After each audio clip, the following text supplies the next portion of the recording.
여러분과 이 하루를 여는 이 첫 시간에 하나님의 말씀을 함께 나누고 또 함께 기도하게 된 것이 참으로 기쁨이고 또 영광입니다. 저희는 이번 주부터 이렇게 사도행전 말씀을 가지고 또 하나님께 나아가며 은혜를 누리고 있습니다. 오늘 본문은 어제에 이어서 우리 사도 베드로께서 오순절 강림 이후에 그 직후에 하신 설교입니다. 참 흥미로운 것 같습니다. 베드로 사도께서 많은 유대인들 앞에서 한번 상상해 보시면 그 유대인들 앞에서 했던 설교가 바로 이거 오늘 본문인데 지금 이 시간에 그 같은 이 내용을 가지고 이 본문을 가지고 제가 여러분에게 또 다시 설교를 또 하는 것입니다.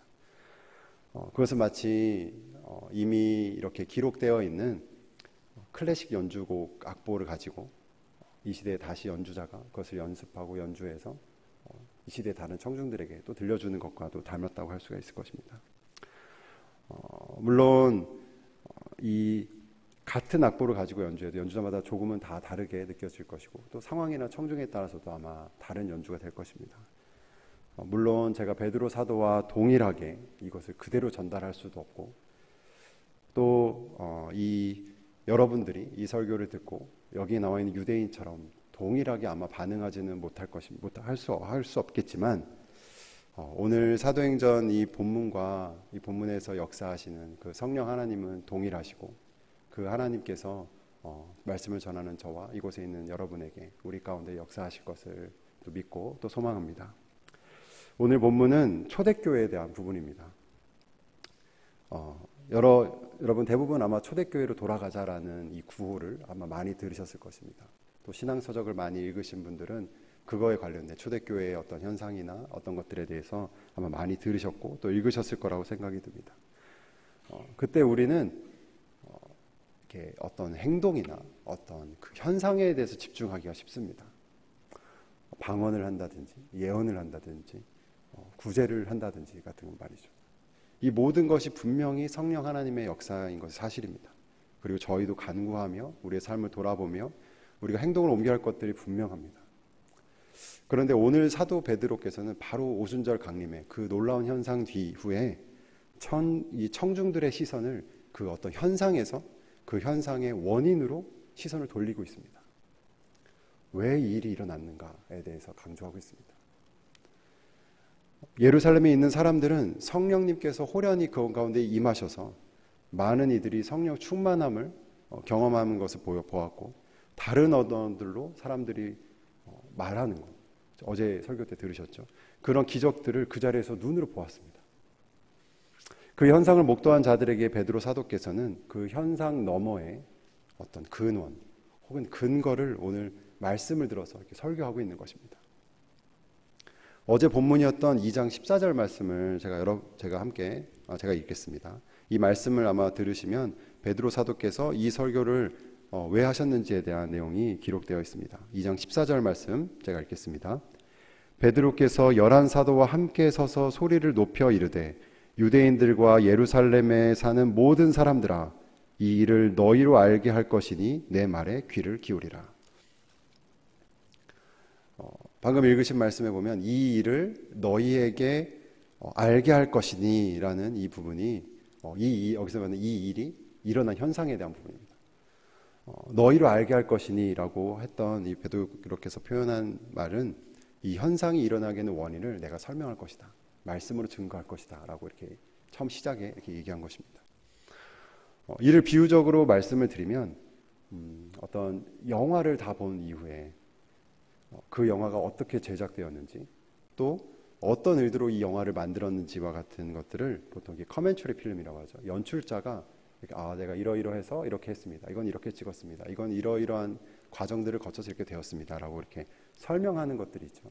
그것과 비슷하다고 볼 수 있습니다. 오늘 본문에서 사도 베드로께서는 큰 두 개의 기둥을 가지고 이 오순절 성령 하나님께서 강림하신 거에 대해서 강론하고 있습니다. 저도 오늘 그 베드로의 그 두 개의 기둥을 그대로 받아서 최대한 그것을 가지고 여러분과 좀 말씀을 나누고 또 기도하는 은혜를 누리려고 합니다. 사도 베드로께서 설명하고자 했던 첫 번째 기둥이 있는데 첫 번째가 있는데 그것은 선지자 다윗이 했던 예언의 성취에 대한 부분입니다. 생소한 표현이었죠. 다 선지자 다윗. 저도 이게 몇 번 봤습니다. 보통 다윗을 왕으로 표현하거나 제사장으로 표현했던 구절들이 성경 앞에 많이 나와 있습니다. 특별히 구약성경에 많이 나와 있죠. 그런데 다윗을 선지자라고 표현했던 부분은 오늘 이 본문에서 오순절 강림 이후에 성령 충만함을 입은 베드로가 처음 했던 표현입니다. 본문 29절과 30절을 여러분 함께 읽어보도록 하겠습니다. 사도행전 2장 29절부터 30절 말씀입니다. 함께 읽겠습니다. 형제들아, 내가 조상 다윗에 대하여 담대히 말할 수 있노니 다윗이 죽어 장사되어 그 묘가 오늘까지 우리 중에 있도다. 그는 선지자라. 하나님이 이미 맹세하사 그 자손 중에서 한 사람을 그 위에 앉게 하리라 하심을 알고. 베드로 사도께서는 청중들에게 이렇게 말하고 있습니다. 내가 이제 조상 다윗에 대해 담대히 말할 수 있노라 라고 하면서 계속해서 이제 다윗에 대해서 부분을 꽤 길게 말하고 있죠. 매우 특별한 설명을 하고 있습니다. 30절에 그는 선지자라고 이렇게 말하고 있죠. 여기서 그가 누구입니까? 앞서 말했던 다윗입니다. 선지자는 대언자라는 의미를 갖고 있는 어떤 영어로는 스포크맨이라고 해서 이렇게 대변하는 것, 그 의미도 가지고 있고, 우리가 제일 잘 알고 있는 선지자라는 그 언어 그대로 갖고 있는, 앞에서 먼저 보는, 영어로는 이제 foreseer라고 하는데 먼저 보는, 앞으로 일어날 일을 보는 그 의미도 분명히 선지자라는 의미가 갖고 있습니다. 근데 오늘 본문은, 오늘에 나오는 요 다윗이 선지자라 할 때 요 선지자는 후자 쪽에 좀 더 강한 의미가 있습니다. 31절에 보시면, 눈으로 한번 보시면 처음에 어떻게 되어 있냐면 31절에 미리 본고로라고 되어 있습니다. 다윗이 미리 보았다라고 되어 있습니다. 베드로 사도께서는 다윗이 그 구약 시대에 먼저 무엇인가를 보고 기록한 선지자의 의미를 여기서 강조하고 있습니다. 그럼 베드로가 무엇을 보았을까요? 왜 베드로 사도께서는 갑자기 설교 중에 다윗을 이렇게 계속해서 언급하고 있고 다윗을 선지자라고 하고 다윗이 본 예언에 대해서 우리를 집중하게 하는지 좀 살펴보도록 하겠습니다. 베드로 사도께서는 시편 16편을 아주 특별하게 해석하고 있습니다. 이 시편 본문이 25절부터 28절까지 쭉 기록되어 있는 것이 시편 16편 말씀입니다. 오늘 이거 다 읽지는 않겠습니다. 하지만 여러분 다윗이 지은 시편에서 눈으로 한번 보시면 이 여러 가지 본문들이 나와 있는데 여기서 있는 나라는 표현을 주목해 보시기 바랍니다. 보통 다윗이 지은 시편에서 나라고 하면 당연히 지은 자니까 다윗이겠죠. 저희가 너무나 잘 알고 있는 시편 23편 말씀을 보면 여호와는 나의 목자이시니 내게 부족함이 없으리로다. 여기서 나는 1차적으로 당연히 다윗 자신입니다. 그런데 베드로 사도께서는 시편 16편에 나와 있어서는 여기서 나는 그가 해석하기로는 다윗이 아니라 예수 그리스도다라고 말하고 있습니다. 매우 특별한 해석을 하고 있습니다. 그 근거로 27절을 말하고 있습니다. 27절 말씀을 제가 읽겠습니다. 이는 내 영혼을 음부에 버리지 아니하시며 주의 거룩한 자로 썩음을 당하지 않게 하실 것이미로다. 베드로는 이 시편이 분명히 다윗이 노래하였지만 여기서 죽어도 음부에 버려지지 않는 자, 그리고 육체가 썩음을 당하지 않게 하는 자는 다윗이 아니다라는 것입니다. 그 근거가 바로 29절까지 연결됩니다. 29절 말씀 제가 읽겠습니다. 그러므로 형제들아, 내가 조상 다윗에 대하여 담대히 말할 수 있노니 다윗이 죽어 장사되어 그 묘가 오늘까지 우리 중에 있도다. 베드로 사도께서는 지금 성령 충만하여 하늘의 지혜가 임한 가운데 이렇게 말하는 겁니다. 이렇게 이제 설교하는 겁니다. 여러분, 다윗의 묘가 지금 우리 바로 옆에 있지 않습니까? 예루살렘에 있기 때문이죠. 그러면 그 다윗의 그 육체가, 그 뼈가 거기 가운데 있지 않겠습니까? 이미 썩지 않았겠습니까? 그렇다면 하나님의 이 말씀, 이 시편 말씀은 성취되지 않은 것입니까? 아니, 그렇지 않습니다. 온전히 성취되었습니다. 이 말씀은 이 썩지 아니함에, 육체가 썩지 아니함에 대한 말씀은 다윗이 아니라 다윗의 후손 예수 그리스도로 성취된 것입니다 라고 말한 것입니다. 예수님께서는 십자가에 매달려 죽으신 것을 그 자리에 있는 모든 청중들이 눈으로 보았습니다. 혹은 들었습니다. 그렇지만 그 예수 그리스도의 그 육체가 음부에 버려지고 그 장사 지낸 바 다음에 썩어진 것이 아니라 예수 그리스도께서 부활하시고 승천하셨다는 것을 그들도 듣고 알고 있습니다. 그래서 지금 베드로께서는 여기서 육체가 썩지 않고 썩어짐을 당하지 않은 이 육체는 다윗이 아니라 다윗의 후손 예수 그리스도를 통해 지금 이미 성취되었다라고 말하고 있는 것입니다.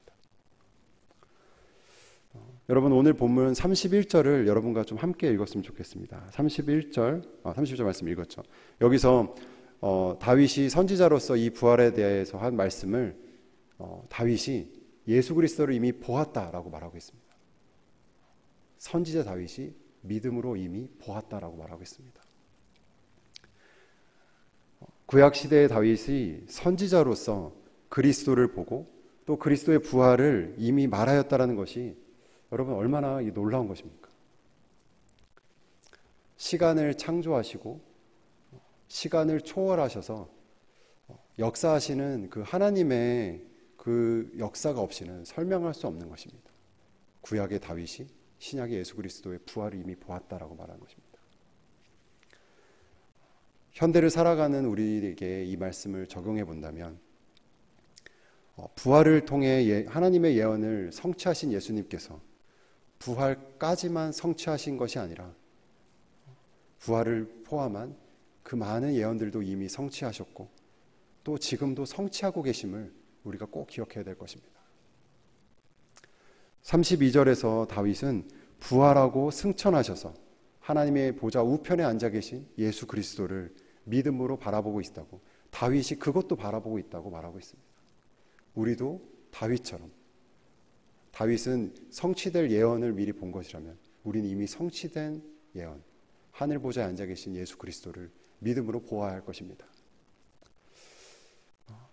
사랑하는 성도 여러분, 하나님께서는 우리가 믿음의 눈으로 죽음을 이기시고 또 부활 승천하셔서 하늘에 지금 보좌 우편에 앉아 계신 예수 그리스도를 오늘 더욱 바라보며 그분을 의지하길 바라십니다. 그리고 하나님께서는 우리가 이 예언의 말씀을 꼭 다시 한번 기억해서 믿음을 가지고 이 땅에 다시 오셔서 온전히 호련히 새하늘과 새 땅을 온전하게 이루실 예수 그리스도를 오늘도 우리가 소망하며 갈망하기를 바라고 계십니다. 이제 베드로 사도께서 오순절 사건의 현상을 바라본 이스라엘 백성에게 했던 그 설교 가운데 두 번째 기둥에 대해서 여러분과 함께 나누도록 하겠습니다. 그것은 예수 그리스도에 대한 복음입니다. 설교자 베드로는 듣는 청중들로 하여금 그들의 시선을 다시 한번 집중하게 하는 표현을 하고 있습니다. 36절 말씀을 우리 오늘 본 마지막 구절인데요. 우리 함께 읽도록 하겠습니다. 36절 말씀 읽겠습니다. 시작. 그런즉 이스라엘 온 집은 확실히 알지니 너희가 십자가에 못 박은 이 예수를 하나님이 주와 그리스도가 되게 하셨느니라 하니라. 아멘. 여기서 너희가 확실히 알아야 할지니라고 베드로는 이렇게 말하고 있습니다. 베드로 사도께서는 그것을 그 확실히 알아야 할 내용을 뭐라고 말하고 있나요? 너희가 십자가에 못 박은 이 예수를 하나님께서 주와 그리스도가 되게 하셨느니라. 여러분 이 문장은 반으로 잘라서 이렇게 볼 수 있습니다. 절반은 더 줄이면 너희가 예수를 죽였다라는 것이고 뒤에는 그러한 예수를 하나님이 살리셨다라는 것입니다. 여러분 이 36절 말씀은 꼭 기억하셨다가 깊이 묵상하시고 그 말씀으로 좀 기도하시기를 권면해 드립니다. 이 말씀은 오늘 본문 23절과 24절에서도 동일하게 선포된 내용입니다.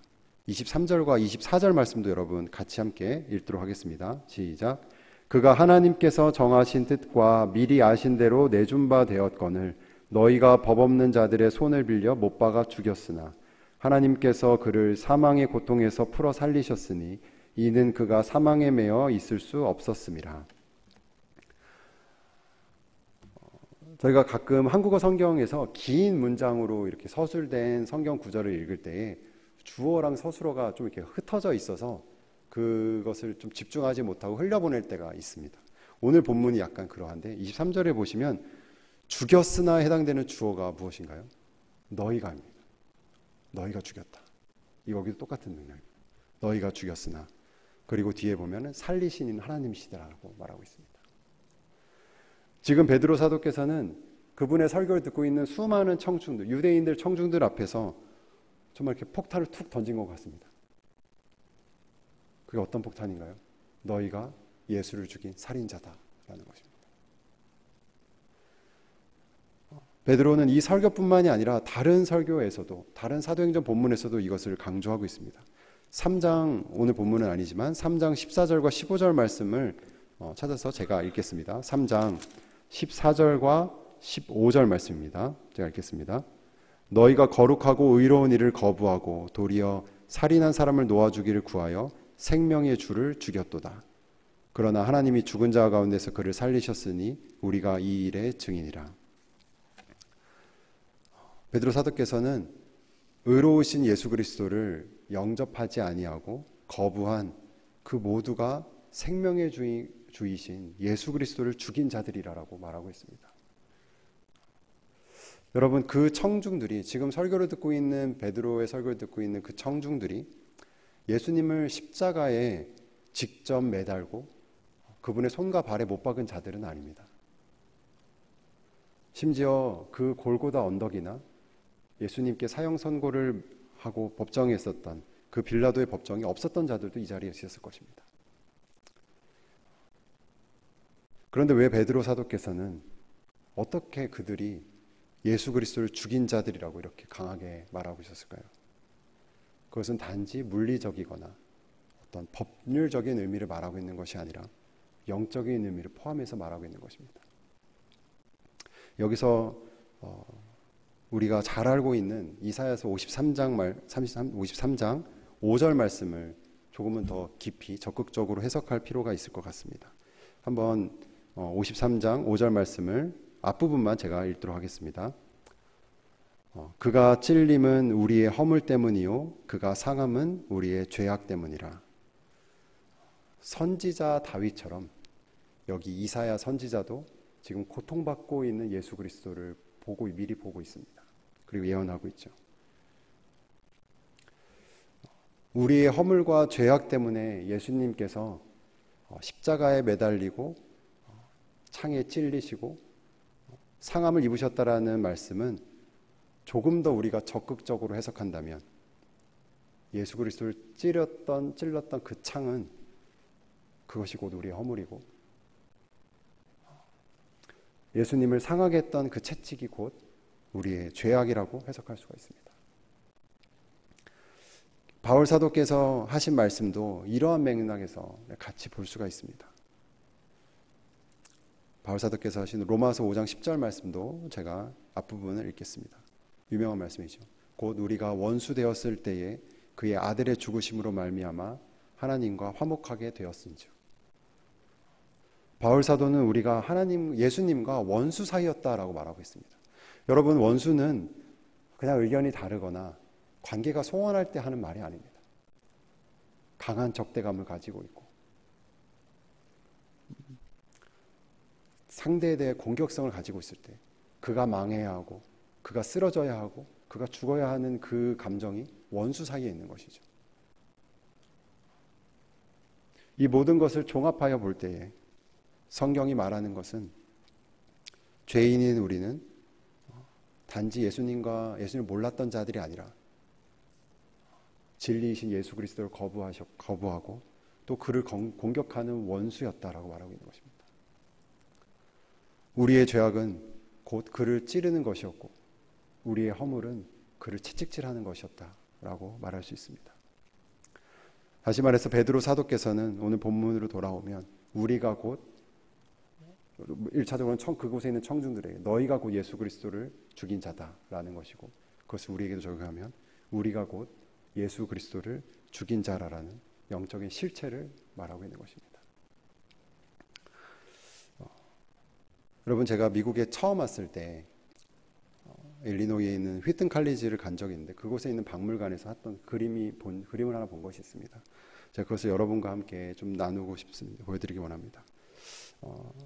이 그림을 그린 작가의 그림을 제가 박물관에서 보고 이렇게 한동안 멈췄던 적이 있었는데, 이 그림을 그린 작가가 이제 론이라는 사람인데, 이 작가 또한 아마 베드로의 설교처럼 예수님을 십자가에 못 박은 자가 다름 아닌 자기다라는 고백을 이 그림을 통해서 하고 있습니다.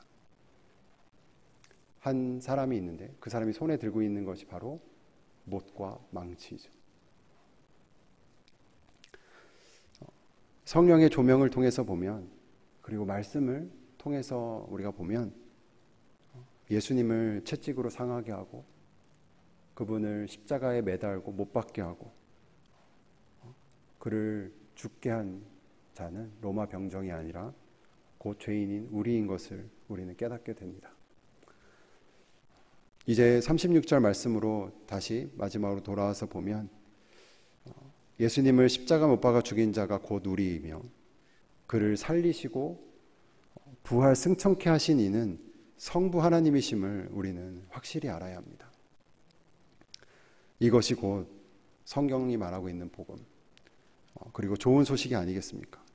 살인자인 우리가 죄사함을 받은 것이고, 그렇게 죽인 하나님의 본체이신 예수 그리스도를 하나님께서 친히 살리셔서 우리로 하여금 영생을 누리게 하셨다라는 것이 바로 이 예수 그리스도의 복음입니다. 여러분, 이제 한 구절을 마지막으로 읽고 여러분 이 말씀을 마무리하도록 하겠습니다. 33절 말씀입니다. 이 33절 말씀은 삼위일체 하나님이 표현된 정말로 아름다운 구절입니다. 다 같이 여러분과 함께 2장 33절 말씀을 읽도록 하겠습니다. 읽겠습니다. 시작. 하나님이 오른손으로 예수를 높이심에 그가 약속하신 성령을 아버지께 받아서 너희가 보고 듣는 이것을 부어주셨느니라. 아멘. 여러분, 베드로 사도께서는 누가 성령을 부어주셨다라고 말하고 있습니까? 예수 그리스도이죠. 그가 약속하신 성령을, 여기서 그는 예수 그리스도입니다. 성자 하나님이시죠. 그가 약속하신 성령을 성부 하나님 아버지께 받아서 지금 너희가 듣고 있는 이것을 부어주셨느니라. 청중들이 보고 들었던 모든 형상들이 나왔던 성령 하나님을 부어주시니까 바로 예수 그리스도이심을 베드로 사도께서는 선포하고 있는 것입니다. 사랑하는 성도 여러분, 베드로 사도는 오늘 그 오순절 강림 이후에 그 특별한 현장에서 사람들의 시선을 성자 하나님 예수 그리스도에게 두라고 다시 한번 강권하고 있습니다. 그분의 부활이 있었기 때문에, 그분이 죽음을 이기시고 부활하고 승천하셔서 이 말씀을 성취하셨기 때문에 지금 여러분이 보고 있고 누리고 있는 그 성령 하나님의 강림의 그 놀라운 현상들이 일어난 것입니다 라고 말하고 있는 것입니다.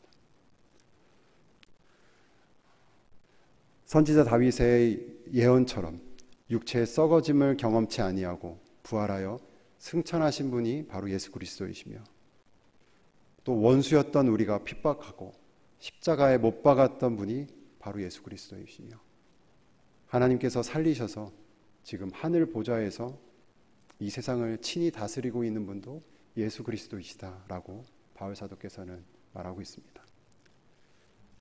여러분, 오늘 이 아침에 말씀을 듣고 기도하러 오신 이 시간에, 그리고 또 여러분이 함께 오늘 보낼 그 오늘 모든 삶의 모든 순간에 이 예수 그리스도를 더욱더 바라보시고 더욱더 그분을 의지하며 사랑하는 은혜가 저와 여러분에게 가득하길 주님의 이름으로 축원합니다.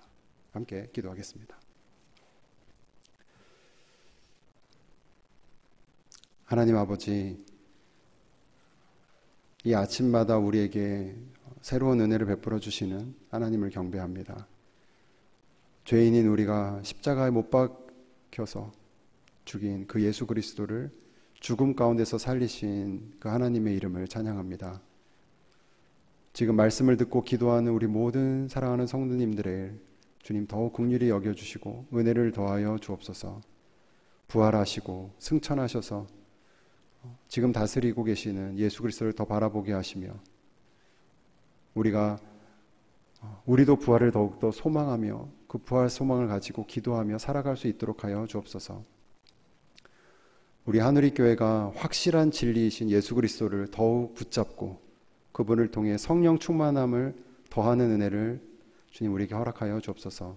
말씀의 역사가 더해지는 우리 교회와 공동체가 되게 하여 주옵소서. 이 모든 말씀 우리 주 예수 그리스도의 이름으로 기도드렸습니다. 아멘.